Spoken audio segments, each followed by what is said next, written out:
बैठा लोहा पीट कर अपना काम कर रहा था। तभी उसकी दुकान के सामने से एक महात्मा और उसके शिष्य गुजरे। दिन ढल चुका था, रात होने में कुछ ही देर थी।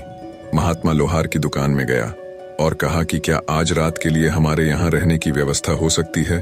लोहार हाथ जोड़ बोला, महाराज, ये भी कोई पूछने की बात है।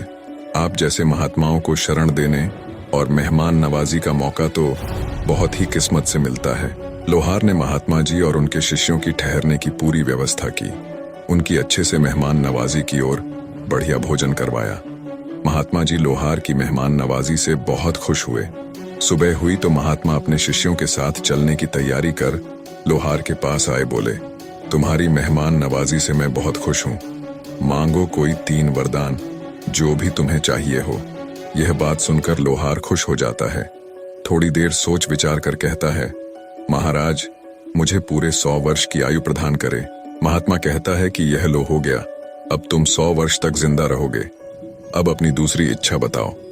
फिर से कुछ देर सोचने के बाद लोहार कहता है कि आप मुझे ऐसा वरदान दीजिए कि मेरे दुकान में कभी काम की कमी ना हो। महात्मा ने लोहार को ऐसा वरदान दे दिया और कहा कि अब से 100 वर्ष तक तुम्हारे दुकान में किसी भी काम की कमी नहीं होगी। महात्मा जी ने कहा कि अपना तीसरा वरदान भी बताओ। कुछ सोचने के बाद भी लोहार की कुछ समझ में नहीं आया तो वह वहां रखी एक कुर्सी की तरफ इशारा करते हुए बोला, जो भी इस कुर्सी पर बैठे वह मेरी मर्जी के बिना ना उठ पाए। महात्मा जी ने तीसरा वरदान देते हुए कहा, आज के बाद जो भी इस कुर्सी पर बैठेगा वह तुम्हारी मर्जी के बगैर उठ नहीं पाएगा। और महात्मा जी अपने शिष्यों के साथ चले गए। लोहार की जिंदगी अब बड़ी खुशी से चलने लगी। उसके पास किसी प्रकार के कोई काम की कमी नहीं थी। सेहत भी उसकी ज्यों की त्यों थी। वो एकदम हट्टा कट्टा और जवान था। उसके कुछ साथी मर गए तो कुछ बिल्कुल बूढ़े हो चले थे। अब लोहार के भी 100 वर्ष पूरे होने को चले थे। लोहार एक दिन काम में व्यस्त था। तभी यमराज उसकी दुकान पर आया और बोला, चलो मेरे साथ, तुम्हारा वक्त पूरा हुआ। लोहार कुछ सोचते हुए अपनी होशियारी दिखाता है और यमराज से कहता है, महाराज, मुझे बस थोड़ा सा समय दे दीजिए। मैं अपने औजारों को अलग अलग करके रख दूं ताकि वह मेरे बेटों को आसानी से मिल जाए। तब तक आप कृपया करके उस कुर्सी पर बैठ जाएं। लोहार उसी कुर्सी की ओर इशारा करता है और फिर से कहता है, मुझे बस 2 मिनट का समय दीजिए, मैं अपना काम पूरा कर लेता हूँ, फिर मैं आपके साथ चलने के लिए तैयार रहूंगा। जैसे ही यमराज जी उस कुर्सी पर बैठते हैं, लोहार खुशी से झूम उठता है और जोरों से हंसने लगता है और कहता है, जो इस कुर्सी पर बैठ जाता है वो मेरी मर्जी के बगैर नहीं उठ सकता। मुझे महात्मा जी द्वारा वरदान प्राप्त है। अपने अमर होने की खुशी में वो घर की ओर रवाना हो जाता है ताकि इस इतने बड़े खुशी के मौके पर जश्न मनाया जाए। घर जाकर पापी लोहार पकवान बनाने के लिए मुर्गे को पकड़कर उसकी गर्दन धड़ से अलग कर देता है। पर यह क्या, मुर्गे की गर्दन फिर से जुड़ जाती है। जब बार बार यही कर्म होता है तो सोचा, ये मुर्गा ही खराब है। इतना बड़ा खुशी का मौका है, क्यों न सीधा बकरा ही काटा जाए। ये सोचकर पापी लोहार बकरे की गर्दन काटता है, पर मरे हुए बकरे की गर्दन भी मुर्गे की तरह फिर से जुड़ जाती है। वो जिंदा हो जाता है और वहां से भाग जाता है। लोहार की हैरानी की कोई सीमा नहीं थी।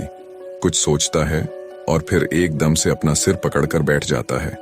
यमराज को तो मैंने कैद करके कुर्सी पर बिठा रखा है, फिर कैसे किसी की मृत्यु संभव है। सोचता है कि इस दुनिया में अब किसी की मृत्यु हो ये नामुमकिन है। सोचा, कोई बात नहीं, मुर्गा बकरा न सही, दाल चावल खाकर ही गुजारा कर लूंगा। कम से कम जिंदा तो रहूंगा, मृत्यु का कष्ट तो नहीं उठाना पड़ेगा। अब वो दाल चावल और अन्य प्राकृतिक चीजें खाकर जीवन जीने लगा। ऐसे ही समय बीतता गया। यमराज जी को उस कुर्सी पर बैठे करीब 1 साल हो गया। पूरी दुनिया में तबाही का मंजर था। किसी की भी मृत्यु न होने के कारण आसमान पूरी तरह से मच्छर मक्खियों से काला पड़ गया था। खेतों में होने वाली पैदावार को भी कीट पतंगे और अन्य जंगली जानवर चट कर गए। पृथ्वी पर बड़े बड़े जहरीले सांप पैदा हो गए। भूख से परेशान मांसाहारी जीव, शेर चीते जंगलों से निकलकर शहरों में घुस गए और लोगों को नुकसान पहुंचाने लगे। अब मर तो कोई रहा नहीं था, कोई भूख से तो कोई दर्द से तड़प रहा था। पूरी पृथ्वी पर त्राही त्राही मच गई। अब लोहार को भी अपनी करनी पर बहुत पछतावा होता है। खुद से कहता है, मैंने अपने स्वार्थ में यमराज को उस कुर्सी पर बैठा दिया जिससे पूरी दुनिया तहस नहस हो गई। इस जिंदगी से अच्छा तो मैं मृत्यु का कष्ट ही सह लेता। गया भागा भागा, खुद को कोसता हुआ अपनी दुकान पर, और यमराज को आजाद कर दिया। यमराज ने आजाद होते ही पूरे गुस्से में लोहार को पकड़ा और ऊपर लेकर चला गया। कुछ ही समय बाद धीरे धीरे पूरी दुनिया में मृत्यु होने लगी और धीरे धीरे सब सामान्य होता चला गया। निष्कर्ष, किसी भी रूप में स्वार्थ और व्यक्तिगत लाभ की इच्छा, चाहे वह अमृता ही क्यों न हो, पूरे समाज और प्रकृति पर विपरीत प्रभाव डाल सकती है। सही मार्ग पर चलते हुए हमें प्रकृति और जीवन के नियमों का सम्मान करना चाहिए और स्वार्थ के बजाय व्यापक कल्याण